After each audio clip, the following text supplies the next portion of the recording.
অনেক 15 বছর মতো কমে গেছে। কোথা থেকে আসলেন? আমি এসছি গড়িয়া থেকে। আজকে বয়স কত কমাবো বলুন?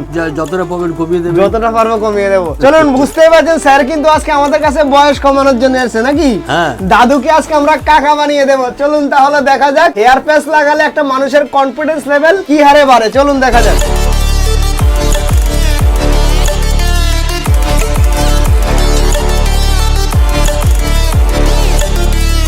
স্যারের কিন্তু ফাইনাল লুক বুঝতেই পারছেন। হেয়ার প্যাচেস লাগালে মানুষের লুকটা কত বছর কমে গেছে অবশ্যই কিন্তু কমেন্ট করবেন। ওনার স্যারের কিন্তু আগের বয়সের সাথে হেয়ার প্যাচ লাগানোর পরে বয়স কতটা কমেছে, যেটা আমরা বলেছিলাম যে 10 থেকে 15 বছর কম করব। স্যারের মুখের থেকে শুনবো আমরা কতটা কমেছে। স্যার বলুন কতটা কমেছে? অনেক 15 বছর মতো কমে গেছে। চলুন, বুঝতেই পারছেন যে যারা কিন্তু বয়স কমাতে চান আর দাদু থেকে কাকা হতে চান আর কাকা থেকে দাদা হতে চান আর দাদা থেকে ভাই হতে চান, অবশ্যই কিন্তু একবার ফ্যান্সি লুকে আসতে হবে, যেটা আমরা শুরু থেকে বলছি। সারা ভারতবর্ষকে টাক মুক্ত করে দেবো। সেটার জন্য অবশ্যই আপনারা ভিডিওটা কিন্তু দাওয়াকে শেয়ার করতে হবে, যেন সবাই দেখে, চোখে যেন পরে যে হেয়ার প্যাচটা যে লাগানোর পরে মানুষের কনফিডেন্স লেভেল কি হারে বাড়ে। চলুন তাহলে পরবর্তী ভিডিওতে দেখা হবে। এই ভিডিওটা অবশ্যই শেয়ার করবেন, কমেন্ট করবেন। Thank you friends.